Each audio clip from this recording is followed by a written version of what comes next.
ملک کے اندر جو مسائل صبح سے شام تک منہ کھولے کھڑے ہوئے ہیں، ان مسائل کا منہ توڑ جواب دینے کے لیے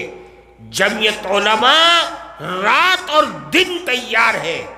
آپ سوتے ہیں، آپ دنیا میں کے کاروباروں میں مست رہتے ہیں، لیکن جمعیت علماء کے راہبر اور قائد وہ آپ کی نگرانی، آپ کی حفاظت، آپ کے ایمان اور عقیدے،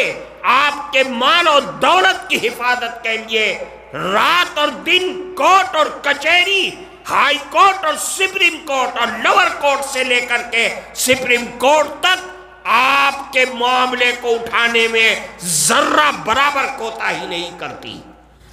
میرے عزیز دوستوں، سب سے پہلے آپ حضرات نے جمعیت علماء سے عقیدت اور محبت کا جو اظہار فرمایا ہے، جھنڈا لہرا کر، جھنڈیاں لگا کر، ترانے پڑھ کر کے جس عقیدت کا اظہار کیا ہے، سب سے پہلے یہ سمجھنا چاہیے کہ جمعیت علماء ہے کیا چیز، کیا کام کر رہی ہے۔ جمعیت علماء ہماری مذہبی جماعت ہے، آزادی سے پہلے بھی ملک کی خدمت کرتی رہی اور آزادی کے بعد بھی ملک کے اندر بسنے والے ہر انسان کی خدمت کر رہی ہے، چاہے وہ کسی بھی مذہب سے تعلق رکھنے والا ہو۔ جمعیت علماء کی وہ خدمات ہیں، وہ کارنامے ہیں کہ جو سنہرے سونے کے حرفوں سے لکھے جانے کے لائق ہیں۔ ایک تفصیل اور ایک سمندر ہے، اس میں جانے کا موقع نہیں ہے۔ آج تو ہر آدمی کے ہاتھ میں موبائل ہے، جمعیت علماء کی ویب سائٹ پر جائے اور وہ کیا کام کر رہی ہے ملک کے اندر، سب اس کی نگاہوں کے سامنے آ جائے گا۔ میں صرف آپ سے یہ بتا دینا چاہتا ہوں کہ جمعیت علماء خادموں کی جماعت ہے اور اس کی خدمت کے اتنے بڑے بڑے پہاڑ اس ہندوستان کی سرزمین پر موجود ہیں، جس نے جمعیت علماء کو آزادی سے پہلے سے لے کر کے اور آزادی کے بعد سے آج تک اس کو آباد کر رکھا ہے، زندہ کر رکھا ہے۔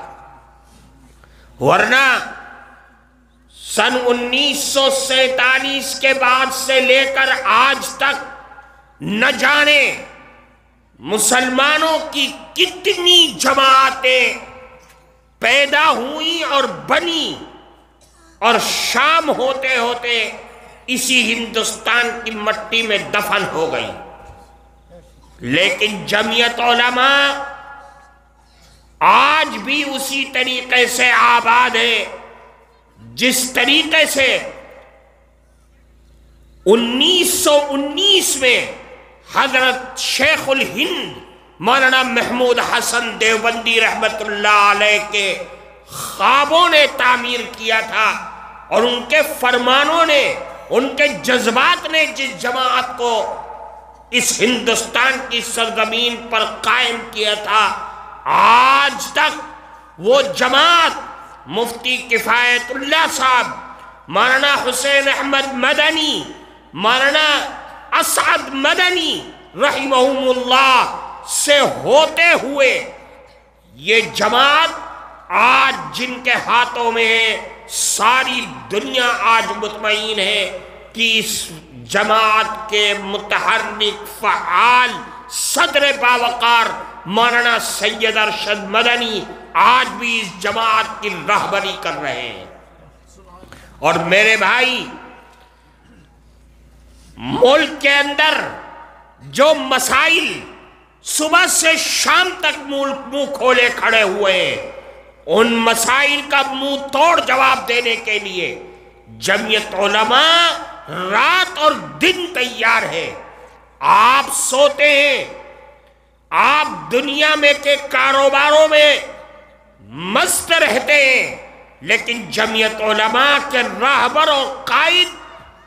وہ آپ کی نگرانی، آپ کی حفاظت، آپ کے ایمان اور عقیدے، آپ کے مال اور دولت کی حفاظت کے لیے رات اور دن کورٹ اور کچہری، ہائی کورٹ اور سپریم کورٹ اور لوور کورٹ سے لے کر کے سپریم کورٹ تک آپ کے معاملے کو اٹھانے میں ذرہ برابر کوتاہی نہیں کرتی،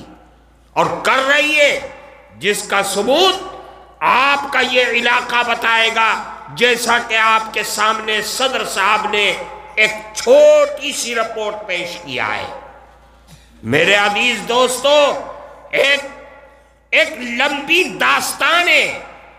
اس داستان میں جانے کا موقع نہیں ہے، بس اتنا سمجھ لیجئے کہ آپ سب کا کی عقیدت اور محبت اور آپ سب کا ایمانی اور جذباتی رشتہ جس طریقے سے دین اسلام کے ساتھ ہے، اسی طریقے سے آپ کا ایمانی اور محبت کا رشتہ جمعیت علماء سے بھی ہونا چاہیے۔ کیوں؟ اس لیے کہ جمعیت علماء اگر زندہ ہے اور طاقتور ہے تو یاد رکھیے، آپ کے مدرسے اور آپ کے مسجدوں کی میناروں سے اللہ اکبر کی صدائیں بلند ہوتی رہیں گی اور دنیا کی کوئی طاقت اس کو نہیں روک سکتی۔ اور اگر جمعیت علماء کمزور ہو گئی،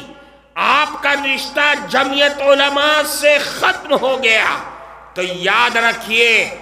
یہ ملک کے اندر رہنے والے وہ دشمن، نفرت کرنے والے عناصر آپ کو اس دنیا میں اور اس ملک کے اندر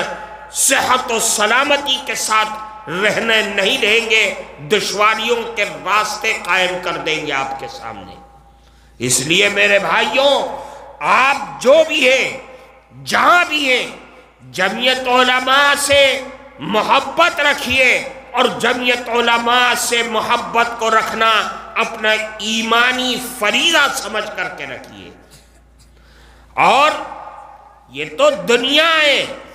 حالات آتے ہیں، بدل جاتے ہیں حالات۔ آج ایک سرکار ہے، کل کو دوسری سرکار آئے گی، حالات بدلیں گے۔ حالات سے مایوس ہو کر کے، حالات سے ڈر کر کے اپنے علاقے میں اور اپنے ایمان کو کمزور کر لینا، یہ ایک مسلمان کی شان نہیں ہے، یہ رسول اللہ کے مت والوں کی شان نہیں ہے۔